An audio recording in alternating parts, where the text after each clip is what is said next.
If you're connecting devices together on a network, then you're probably using a patch panel. A patch panel is usually a combination of punch-down blocks and RJ45 connectors. You would run Ethernet lines from everyone's desk and permanently punch those down onto the back of these patch panels. On the front of the patch panel is usually an RJ45 connection.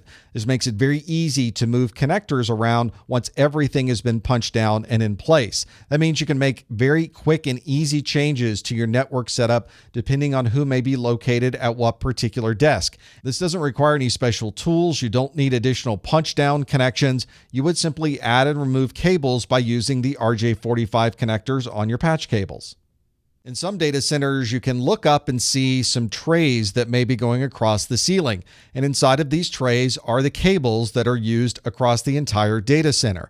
These cable trays usually have a lot of different kinds of cables within them, and we put them above our heads because there's usually very little space when you're dealing with that much equipment in one single room. This allows you to keep things very organized. You might see the cable trays up near the ceiling, or if you have a raised floor, you may be able to fit the cable trays underneath the floor where you're walking.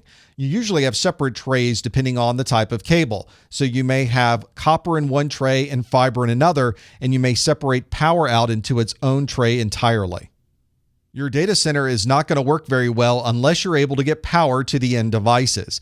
In larger data centers, you may have completely separate circuits to provide power, and these separate circuits may be provided from completely different power providers.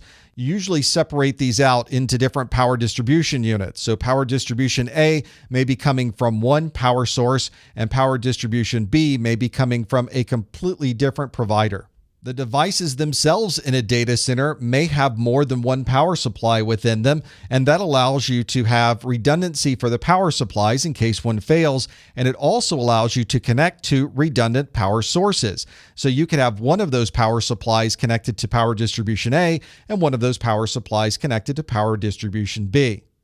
These power supplies are also considered to be power converters. We're converting from our AC power on the outside to the DC power that the components themselves need inside of the device. These are a good example here of redundant or multiple power supplies or power converters in a single device.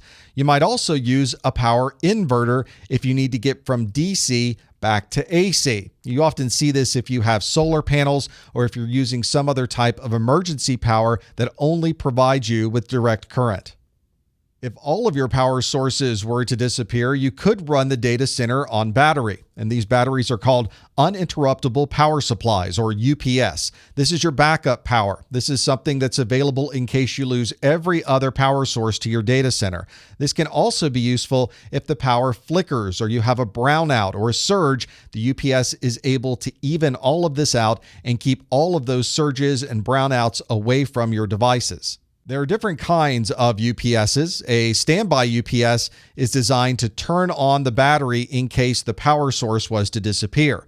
A line interactive UPS will adjust itself depending on what's happening with the power source, and an online UPS is one where you're always getting power directly from the batteries, and the batteries are constantly being charged from the power source.